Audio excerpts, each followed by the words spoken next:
Michelle Elliott, and welcome back to another episode of Say What You Want About Real Estate. I'm here with my co-host, Kristina Rodgers. Hi, Michelle. Thank you so much for having me again. You're welcome. Thanks so much for being here. So today we're going to talk about what sellers need to sell their properties, what are the best fixes for their homes, what are the best upgrades, and we're going to get into it right now.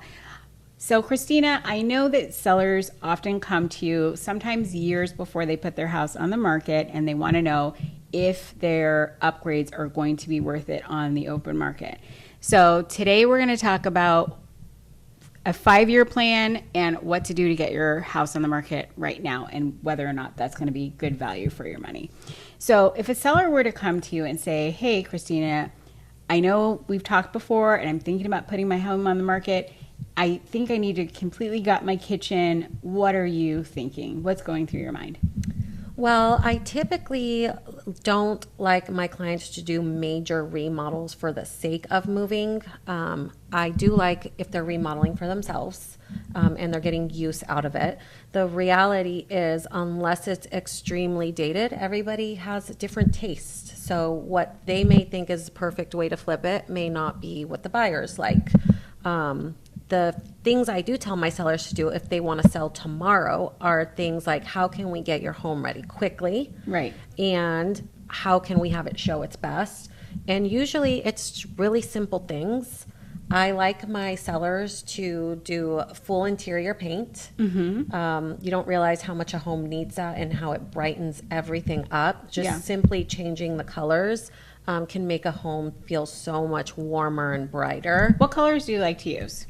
Okay, right now, I was going with a lot of taupes. Right now, I'm doing a lot of off-whites. Okay. I find that off-white is giving you kind of that blank canvas. Do you know which color paint you're using right now? I think I've used Benjamin Moore White Dove is one of my favorites. Okay. How about you? What do you typically I've been using Kelly Moore Swiss Coffee.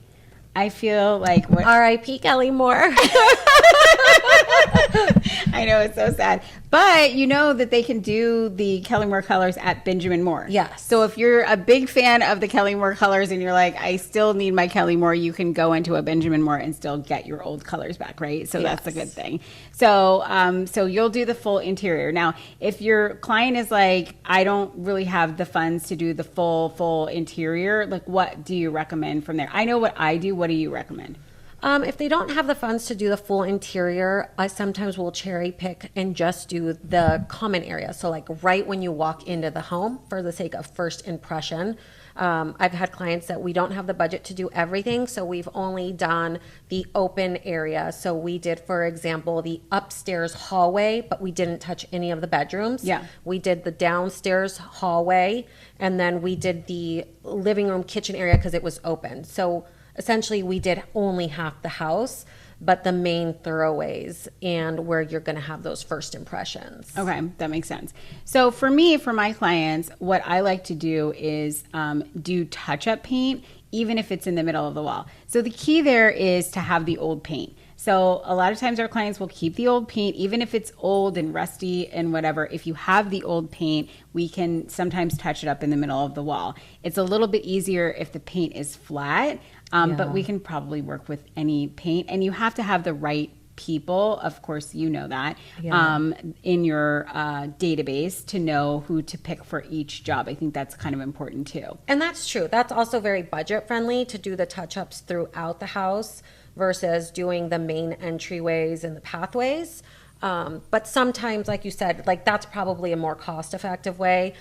If we don't have budget to do all the common areas, then we'll cherry pick like, oh, that wall looks really worn, or oh, that color is too dark, and we'll just repaint from corner to corner on specific walls. My favorite part when I go into any home when it's vacant is when everyone who has kids has that line across the wall where their hands of the kids are just dragging, right?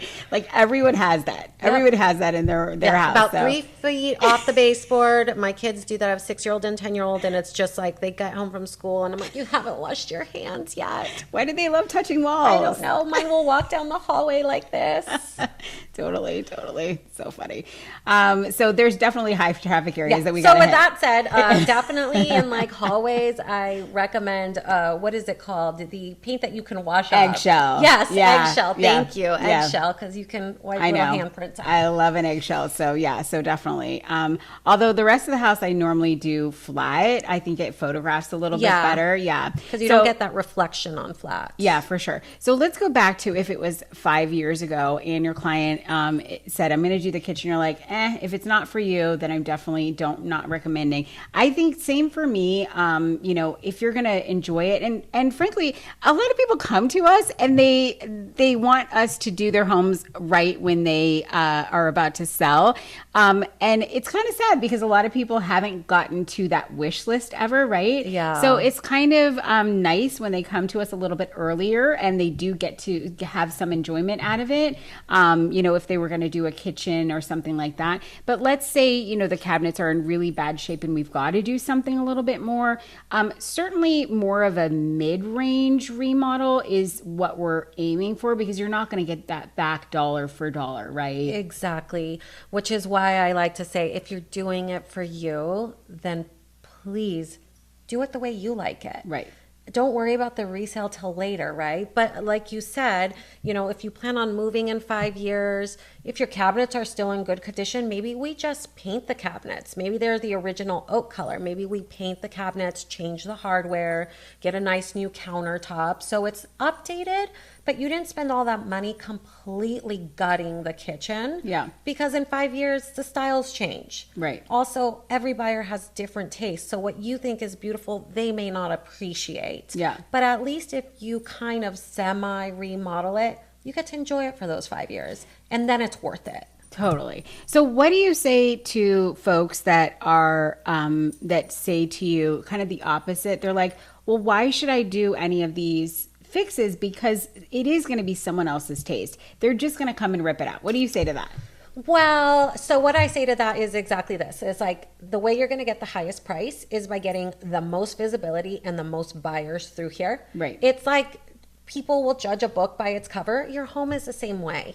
So if we can get your home to look clean, fresh paint, you're going to get a lot more interest from buyers because first impressions are always just the photos that they're flipping on the internet. Right. So that's going to get more people through the door. The more people you get through the door, the more competitive it would probably be. Yeah. So it is very important because we look at photos to decide if we're going to physically go tour a property. Yeah. The best thing that I always say is realtors, we have this saying, it's called nice and clean, which we know that means that a property is kind of move-in ready, right? So Yeah. even if it's not the most updated, the standard is this nice and clean that we have as realtors, which would be, okay, listen, it's not up to date, but it is move-in ready. And that would be fresh paint, sometimes the countertops, sometimes we do hardware, sometimes there's paint on the cabinets, something like that where it kind of elevates it to the point where somebody doesn't just say, okay, the first thing I have to do is gut the kitchen, right? Yeah, so it all comes down to first impression. So I do tell my clients the minimum requirements, if you are. My minimum recommendations are always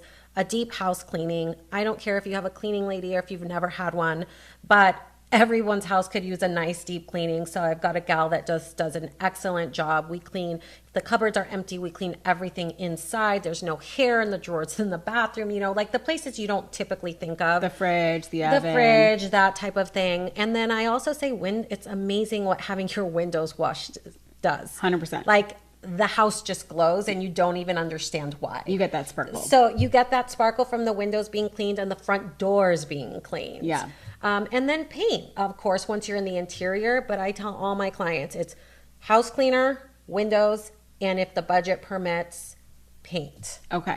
And you feel the same way about bathrooms. So same thing, same question. Are bathrooms worth doing some kind of updating to?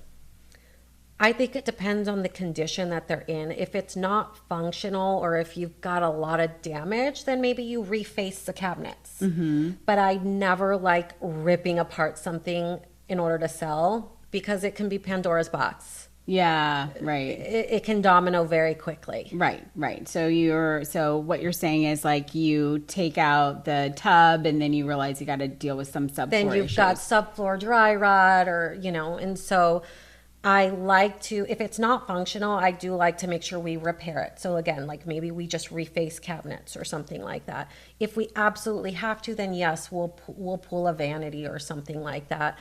But if I can leave it and make it look pretty, I'd rather go that route. Yeah.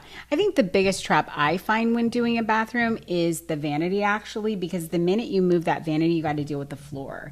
So sometimes it's easier to work with the bad vanity and then deal with the floor. So even if it's kind of a, kind of crappy vanity, like you said, reface it or even paint it, maybe new hardware. But the floor is like a really big surface. So that sometimes will elevate it a little bit better.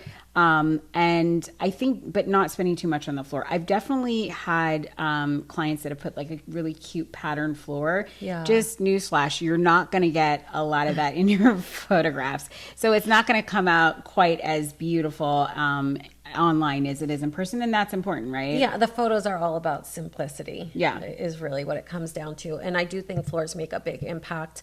Anytime, a lot of our homes are built in the 60s and 70s.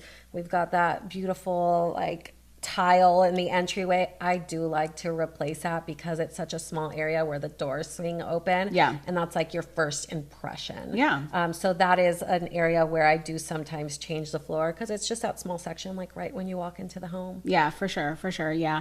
And I think too, if you're going to get a bang for your buck, I think kitchens and bathrooms, I always say kitchens and bathrooms sell homes. So what you don't want is that buyer effect where the buyer says, I need to tear it out.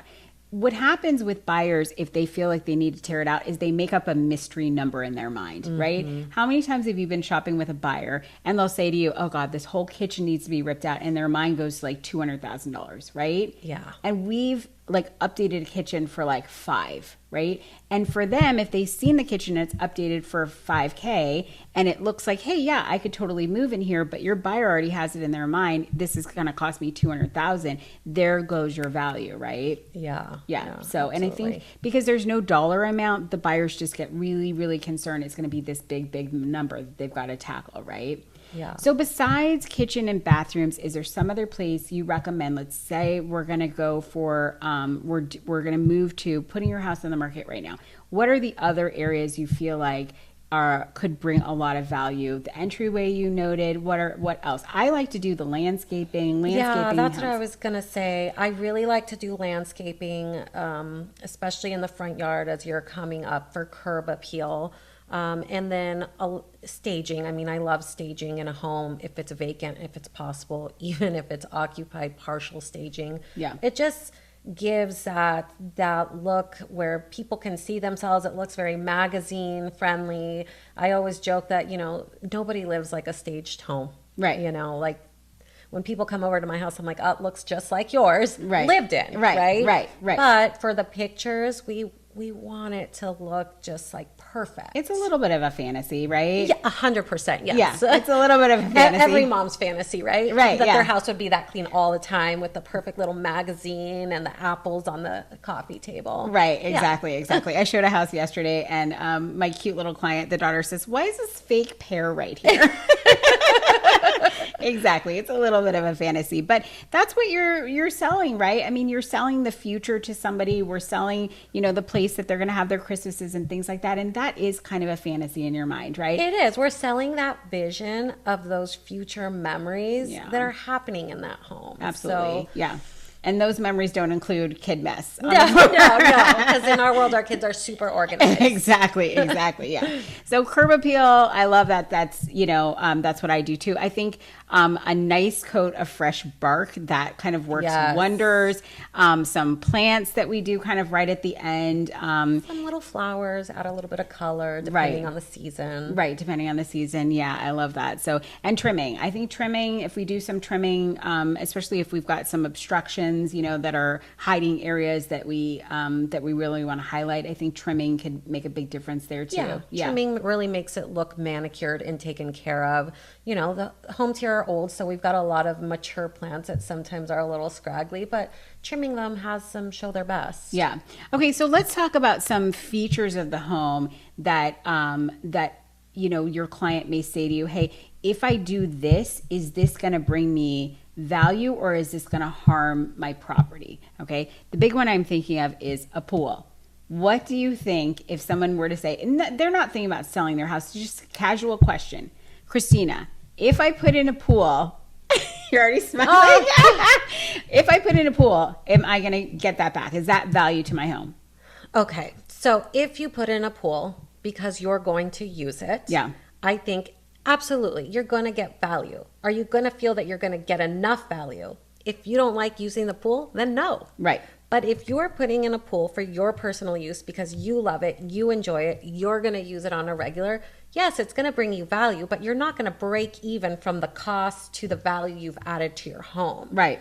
So I like my clients to do things for them because it works for their family and their lifestyle. Yeah. I don't like it when my clients are thinking about, well, is this going to bring value? And I'm like, well, are you selling your house tomorrow? And they're like, well, and I'm like, you mean when you sell it when you're 70? Yeah. I'm like, who cares? Right, Everything yeah. will change. Right. So it's funny when people ask me that question. I get a lot of people that go, oh, should I take down the wall? And I'm like, well, if that works for your family, that's fine. Well, what about when I go to sell? I'm like, well, just put the wall back up in 20 years. Like, right. Who cares? Right. Yeah. So I think if you like a pool, and I mean, it's California, right? It's pretty warm year round. I think you should put a pool and enjoy it. Yeah. I don't think it's going to take away value, but I also don't think you're going to get back 100% of what you put in. Yeah, that. certainly. I mean, what are your thoughts on that? Okay, so what I'm thinking is, I've talked to appraisers about this actually. The bottom line is it depends on what it looks like in the yard. So it's going to be a percentage. If the pool is going to take up the entire yard, no one likes that, Nope. right? So like in the 70s and 80s when they were putting in pools, they would put in these massive pools, right? And a lot of times people think of a pool as like a high maintenance item. And when your pool is 12 feet deep, it's going to be a high maintenance It's item. a lot of water. Right, yeah, it's a lot of water. You're going to have a lot of evaporation. It's going to be cold because it's going to be impossible Takes forever to heat a pool that big. Right, exactly. So you have to think about, people these days, if they want a pool, they want it definitely smaller, right? A modestly sized pool. Yeah. Right, exactly. And it has to be proportional to the house. So if we're thinking about putting in a pool, there needs to be still enough place for somebody, for their kids to play or for dogs to run, things like that. It can't be too close to the house. So it can add value if it's part of an overall plan that makes sense for the house. Yeah. If it's a beautiful backyard, and the pool makes sense with the backyard and you've got enough space, okay, great. People even that don't love a pool, maybe they'd be like, I'd love to look at water, right? Yeah. I think the trouble comes in, and I've had this, tell me if you've had this before. I have clients who cannot swim. So yeah, that's bad. It's bad. It's totally bad. Yeah, I mean, in fact, I was showing property to a cute couple. They hadn't had their first kid yet, and they said, we don't want pools. And then, they ended up sending me a property that did have a pool in it. And I said, all right, let's look at it. We're walking around the pool, and the husband pulls me aside. He goes, yeah, I don't mind a pool. He's like, but my wife can't swim. I was like, let's go. I'm like, we need to leave.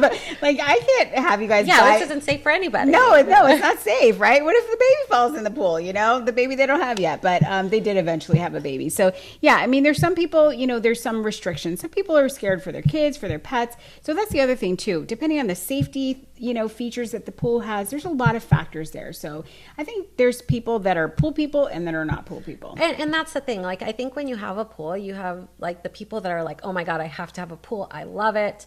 And then there's the people that are like, I want nothing to do with it. Yeah. I grew up with a pool. I'm like, I don't want one. Yeah. We didn't use it. We used it a lot, and then we didn't use it at all. Yeah. And I see my dad working on the maintenance all the time. And so for us, we're like, nope, we're just going to join the swim club. We'll be a member somewhere where the pool's maintained. Yeah. And we'll network and hang out with other people, Yeah. 10 friends. But the pool safety is really important. I was showing property to a young couple with a baby on the way, and it's like same thing. If the pool is placed appropriately, yeah. and you can put up a 5-foot fence, Yes. because that's what you should have, Yeah. which most homes don't because that wasn't a requirement when they were built. Right. Then some people don't mind the pool, or some people will see it as a bonus because we do get some hot summers. Yeah. But not everyone wants a pool. Yeah, that's for sure. So- Not everyone wants it. Yeah. And we're the opposite. We didn't grow up with a pool, so we put a pool in. I know. I find that all the time. Yeah. I grew up with a pool, so I'm like, no way, I don't want it. We're joining the swim and racket club, and we love it, right? Yeah. There's always friends for my kids there. Yeah. They are never bored. Right. And then other people who are like, no, I grew up going to the community pool. I just want a pool in the privacy of my backyard. Right, exactly. And I'm like, so different. Right. So different. So different. Right, absolutely. And I feel like things changed in COVID. I feel like a lot of people who didn't care, who were like, oh yeah, let me, go out to the Cabana Club or, to, in our case, the Elks or whatever you have kind of nearby. That was fine, right? But in COVID, I feel like people are kind of more using their homes. It's like they're doing more home gyms. They're doing more kind of private spaces, right? Are you finding that too? Yeah, I'm finding that with a lot of folks. Like there's just so much. Like I just interviewed some new buyers the other day, and it's like, we need a home office because wife works from home, 5 days a week. Husband is part-time from home, part-time in the office. And then, we want to accommodate for family that's across the country. And I'm like, okay, so we need minimum 4 bedrooms. 5 bedrooms is kind of a unicorn in San Jose. Yeah. So we are doing so much more at home. My joke with the East Coasters when they relocate is, I'm like, your garage, it's like your basement. It's your fun space. It's your office. It's your gym. It's your teen hangout area, video game central, whatever. I go, we're Californians. We don't really store our cars in the garage. It doesn't snow here. Right. Most people store their cars outside is what I find. It's like 400 square feet of like unpaid for undercover, square footage, right? It's like a bonus space here, right? Yeah. It's the California basement. That's what we call it because, East Coasters in our basement. So, I've always been jealous of a basement. I've never had one. Love a basement. It sounds amazing. Love a basement. Because it's like the same footprint of my house that's so much bigger than my garage. Exactly. And it's nice and it's heated and it's cooled. Although, sometimes that can be a little, it's not heated and cooled to the temperature of the top of the house. But, you're not freezing down there or it's not burning up. Yeah, it's good enough. It's good enough. Yeah. Okay, so let's talk about some features that maybe your clients need to fix in the property. So let's say, these days we do all upfront inspections and reports, right? So one of the things we tell our sellers is that to put your home on the market, you're going to need to have all your inspections done, your property inspection, your roof inspection, and your pest inspection, your termite inspection. So let's say you find out that the roof is totally shot. What do you say if they're like, okay, well, should I put a 20 grand roof on the property? I think it depends on the home, the price point, where you're located. I think, you can go one of two ways. You can have the estimate and provide it as in your disclosures, or you can replace it. In the market we're in right now, where things are sitting a little bit longer because a roof is a high ticket item, I would say replace it so that it's ready for the buyer. That's an essential part of the home that needs to be in working order. It doesn't matter how move-in ready the house is. It's useless if you have a leaky roof. Yeah. And I'm going to agree with that and give it one caveat. If the whole rest of the house is trash, right? And you're selling, right? So if you're selling a property and it really is not in good condition, it's one of those fixer-uppers that's going to need everything. It doesn't make sense to do just the roof, absolutely, right? 100%. Yeah. Yes. So we're kind of on the same page. So if everything's nice on the interior, right, but the roof is shot, like you said, you're going to kind of ruin all of that. And it really is a heavy lift for a buyer who's basically putting all of their money into their down payment usually, for them to have to then pay an additional 20 grand or something like that after closing. Yeah. So it makes a big difference, right? Yeah. Because all those things do add up in the buyer's mind for sure. They do. And that's like a basic need, right? Right. Absolutely. Yeah. And it's something you definitely don't want to spend money on as a buyer. It's not a fun way to spend money. No, it's not a fun way. So what if you come across other things, other items that you would say, okay, don't worry about fixing that? Like what would be in your mind something you would say, don't worry about fixing? I guess there's quite a few things that I say, don't worry about fixing, unless there's an active leak. Disclose, but don't fix. If there's an active leak, I usually say repair it just because we don't want to create any damage, but there's always little things like if an outlet's not working or something like that, I'm like, not a big deal. Like they can fix that. Who cares? Right. There's a lot of things that I say, it's, if it's still functional and operational and you're disclosing it, yes. The only things I really suggest fixing are when it comes down to like water leaks and plumbing, active plumbing issues is Right. what I normally recommend we fix. So these days we're telling our sellers, and most of us do this, most of the items that come up on the inspection, everything has to be disclosed. So if it comes up on the inspection, that's part of the disclosure. If the seller knows about it previously, that's also part of their disclosures. They need to disclose anything that was a past leak, even if it was repaired. But what we have been telling our sellers that most of the time, our buyers are taking things as is, right? Yeah. So buyers just have to deal with the small things like an outlet or even like a little leak if it's a toilet or something like that, something, small. Perhaps the buyer's going to have to deal with that after the closing, but disclosed, right? Yeah, disclose. As long as I look at it as the home inspections are really kind of like getting your annual physical. They're just telling you like some of the slight imperfections. Some are, minor, and other things are major on there. And that's why we disclose that. And then we determine, should we fix it or should we leave it? But for the most part, I really only like fixing active leaks. Yeah. Just because that can create damage to floor. It can create dry rot. I mean, that just spirals. Yeah. But other than that, I really just think disclosure is what we should do. Yeah. Right. Okay. So bottom line is we're going to disclose anything, but we're not going to repair little things, right? Yeah. Buyers are kind of used to taking properties as is with little things, right? Yeah. Okay. I'm going to throw a curveball to you. Okay. I'm ready. I know. And you have not prepared for this question, but Perfect. This is a good one. I like this question. Okay. Let's say, has this ever happened to you? Because we work a lot with a lot of people in our community, friends, family members. They trust our opinions, right? So has anyone ever presented you with a floor plan and said, what do you think about this floor plan for resale? And is there anything that you're like, this is going to be a tough one if you make these changes to your floor plan? I have something in mind for me, but is there anything that you're like, oof, I don't know about that one? Oh, I haven't had clients ask me about No? majorly changing floor plans. Okay, so here's mine. Then this will probably spark your memory to something. So here's mine. I always tell people no master bedroom up. Okay. Oh yeah, I 100% agree. Okay. So a lot of people come to us and they'll say, hey, I want to pop the top and go up, right? But they only have money for the rest of the house is great. They just would love to have a great, primary bedroom and closet and all those things, right? The worst floor plan to try and sell is the 1 bedroom up scenario, right? Because the young families don't want their kids downstairs and so far. And even the teenagers. Yeah. You don't want them sneaking out. Right.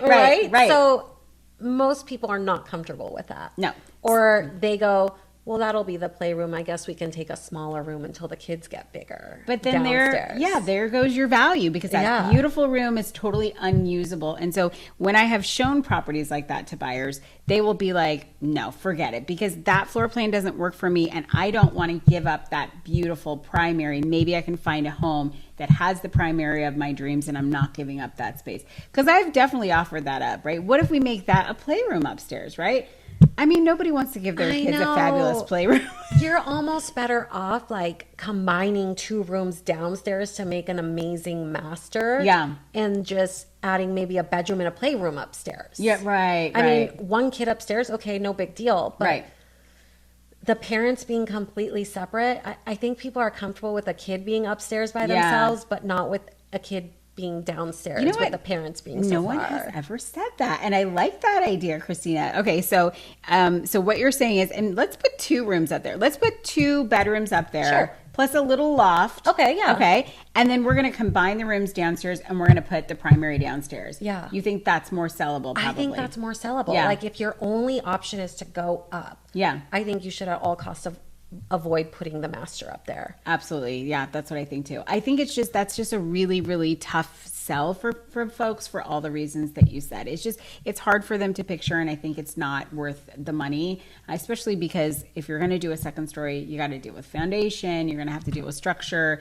you obviously have to go to the city and get all those permits, and that takes some time. So I think not worth it to go that route. 100% agree. Yeah. Okay. Anything else you can think of? Yeah, that you on the list. That was a new one. Yeah. Let's see what else. That is a definite no if your clients ever ask you, hey, this is something I'm thinking about. What do you think about this idea? The only other thing I don't love is I don't love converting the garage to something that can't be turned back into a garage. Okay, give me that one. So like, I want you to have your gym in there. I want you to have your game room in there. That's all cool. Yeah. But I don't want you to turn it into like an ADU where we can no longer use it for a garage. I know. What? Because I do find that when you move, everybody imagines that space so differently. Yeah. That you have to be able, your client has to be able to envision it for what they want. Okay. So this is like a controversy, and I'm kind of thinking we need to do a whole show on ADUs. What do you think? Oh, I would love that. Yeah. I feel like everyone wants an ADU, Yeah. but there's just so many overwhelming options. Yeah. And costs can range so much depending on what you choose to do. Right. I love a detached ADU. Even Okay. an attached ADU that has a separate entrance that isn't accessible from the home. Okay. So that it's like true privacy, a true additional structure. Okay. All right. Well, let's get into that next time. All right. So I think we're out of time for this one. But this is a super good discussion. I love it. Okay. So next time we are going to talk about ADUs. But for now, I'm Michelle Elliott with Coldwell Banker. This is Kristina Rodgers. Thanks so much for watching. And see you next time. Hey.